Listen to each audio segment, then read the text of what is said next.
Hi everyone, welcome back to henna by Sri గామాసు. ఎవరైతే ఇంట్లో ఉండి మెహందీ నేర్చుకోవాలనుకుంటున్నారో నా యూట్యూబ్ ఛానల్ని ఫాలో అవ్వండి.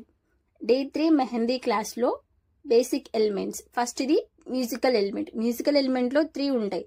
సి ప్యాటర్న్ ఒకటి, ఎస్ ప్యాటర్న్ ఒకటి, thick and thin combination of S pattern ఒకటి.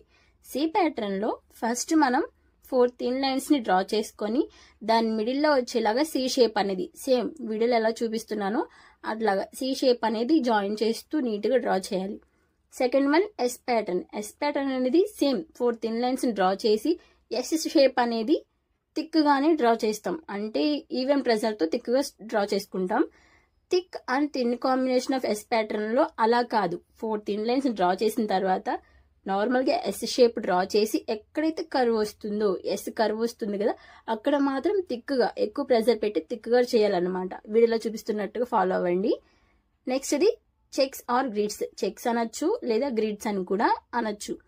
చెక్స్ని వర్టికల్ లైన్ యూజ్ చేసుకొని, హారిజాంటల్ లైన్స్ యూజ్ చేసుకొని డ్రా చేసే చెక్స్ వేరే ఉంటాయి. అలాగే క్రాస్ లైన్స్ని యూజ్ చేసి డ్రా చేసే చెక్స్ వేరే ఉంటాయి. చెక్స్ అనేవి సర్కిల్స్లో, స్క్వేర్స్లో, రెక్టాంగిల్స్లో అలా డిఫరెంట్ షేప్స్లో కూడా డ్రా చేసుకోవచ్చు. అంటే వాటిలో ఇన్సర్ట్ చేసి, సర్కిల్ షేప్లో ఇన్సర్ట్ చేసి, స్క్వేర్ షేప్లో లోపల ఎలా ఇన్సర్ట్ చేసి ఎలా డ్రా చేయొచ్చు. చెక్స్లో డిఫరెంట్ మోడల్స్, చాలా ప్యాటర్న్, చాలా డిజైన్స్ ఉంటాయి. నేను ముందు వీడియోస్లో ప్రతి డిజైన్ వేసి మీకు చూపిస్తాను. డైలీ నా వీడియో ఫాలో అయ్యే వాళ్ళు ఖచ్చితంగా ప్రాక్టీస్ చేసి మీరు ఇంకా ఏం నేర్చుకోవాలనుకుంటున్నారు నా నుంచి ఖచ్చితంగా కామెంట్ సెక్షన్లో అడగండి. ఎవరైతే పార్ట్ 1, పార్ట్ 2 చూడలేదో ఒకసారి అవి చెక్ చేసి పార్ట్ 3 చూడండి, మీకంటూ ఒక ఐడియా వస్తుంది. డైలీ నా వీడియోస్ ఫాలో అయ్యేవాళ్ళు నా వీడియో కనుక మీకు ఖచ్చితంగా నచ్చుంటే లైక్ చేయండి, షేర్ చేయండి, సబ్స్క్రైబ్ చేసుకోండి.